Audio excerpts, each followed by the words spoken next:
Good morning. A couple times this week I have encountered, and by the way, I am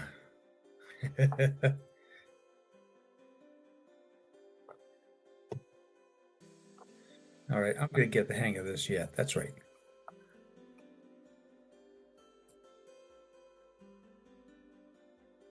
That's me. I'm wasting time. That's me. That's the company. How far, what kind of progress have you, how far have you come in your lifetime, in your last year, in your last 5 years? It's a great question, isn't it? And it got me to thinking because that's really the story of that business. That is the story. Okay. So how far have I come now? There's two things here. There's an inner reality. There's an outer reality. So the inner reality was this: as a child, there was emotional neglect, there was sexual abuse, and there was, and I'll say non-familial sexual abuse. But the home was not a place where I could go and say, "This is what happened to me." That was not safe enough to do that. Or I'm going to say warm and comfy, which I think is an element of safety. If you don't feel like you could go there and say something, that just means there's emotional void there. So emotional neglect, physical abuse, and sexual abuse. All right, that led to addictions, which led to addictions, which led to behavioral addictions. Thankfully, the alcohol had to quit by the time I was 21 never led to my having to depend on the product. That would have kind of sucked. And I dodged a lot of bullets in the drug days of the 60s and 70s because I never got hooked on anything that my drug of choice was psychedelics. I just think they worked better with music and all kinds of cool shit.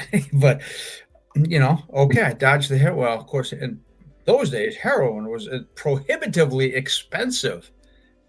The bang for the buck was like saying, "Oh yeah," and by that time already, yeah, I was seeing people getting hooked on it. So it was just like, okay, not worth it, not worth it.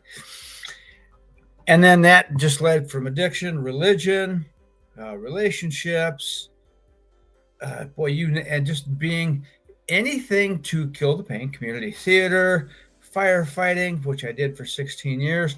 So all of this inner stuff was going on. So if you want to look up the symptoms of trauma and then PTSD, and you can look at hyper and hypo. So the fight flight side, the hypo side, which is freeze, and you can look at the way.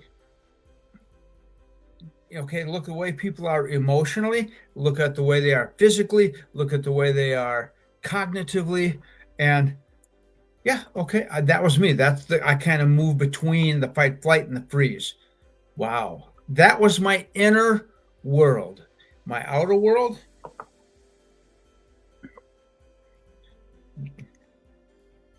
just my FEMA folder. All right. In my outer world, look at all these.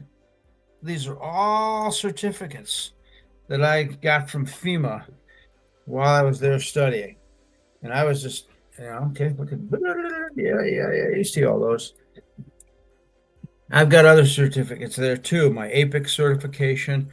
So the outer reality does not necessarily look like the inner reality. So when somebody says, "How far have you come?" my reference point is the inner reality. Now, you can go to my website. That worked. Okay, go to my website, and there's a page there called Definitions, Wisdoms and Experiences, or Resiliences. And the point here is that those definitions, that's how far I've come. I went from being that neglected child. I went from being that sexually abused child. I went from being that child that grew into just a bigger version of that child to the man I am now. That's huge because I had a complete breakdown in 2011. Complete. I could have been hospitalized had I not been living alone at the time. Maybe I would have been. But In 58 years, that was my living reality. Got the website, got the business, I got healed. So when somebody says, how far have you come? I can almost say, you have no idea. And you know what?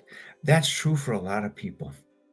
So anyway, if you need to talk about that, want to talk about that, you can contact me at lecky@raiseyourresilience.com, or you can just go to that website and schedule a consultation. We'll just talk.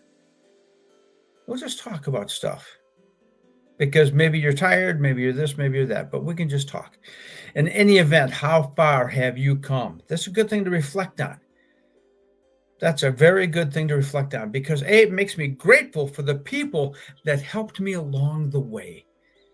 I think of Mr. Pennington up in Canada, because without him, I would never have met Dr. Briselli. And Pennington, Sean, he never talked to me. He talked to my partner first and extended the invite to her, and she did a little background check. So my partner at the time, Mr. Pennington, and then, and I say Mr. because I respect the man, even though he is a dear friend of mine. I respect him greatly. And then Dr. Briselli and the providers and all, wow, this, just like it was always this relational stuff that got me to where I had a complete breakdown. Anyway, some of the early response to that was a joke, but here's the thing. All of this happened in the context and framework of relationships, some of which paid the price for that. My ex-wife, my 2 sons. I am still communicating with all 3 of them, which is a good thing. Then, boom, the breakdown, that was my spot. And now, having healed, health and growth. So I could put this simply. I went from being this inner hell, looking okay on the outside, but never achieving because of imposter syndrome, to where I'm at now, going for broke. Okay? So I bring all of this up to tell you that this is a very different program, because this is what got me here. Anyway, I would love to talk. Bye for now.